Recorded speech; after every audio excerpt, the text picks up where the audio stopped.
அஞ்சாம் பதிரா.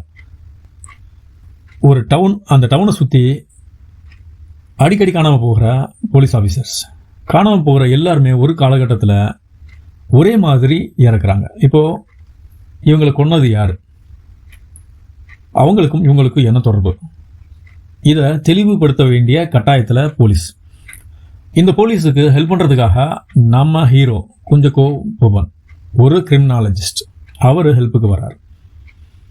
இப்போது இந்த கொலைகள் எல்லாமே ஒரு சீரியல் கில்லர் பேட்டர்னில் நடக்கிறது, அதனால் ஒரு சீரியல் கில்லர் தான் இதை பண்ணுறாங்க அப்படின்றத தெளிவுபடுத்தினாலும் அந்த சீரியல் கில்லர் யார், எதுக்காக பண்ணுறாங்க அப்படின்ற மோட்டிவ் புரியலை, அவரை தடுக்கவும் முடியலை. இப்போது இவங்க எல்லாருமே அவனை தடுத்தே ஆக வேண்டிய கட்டத்தில் இருக்காங்க. எப்படி தடுத்தாங்க, சீரியல் கில்லர் எல்லாரையும் கொன்னானா இல்லையா, இதுதான் அஞ்சாம் பதிராவோட மொத்த கதையை.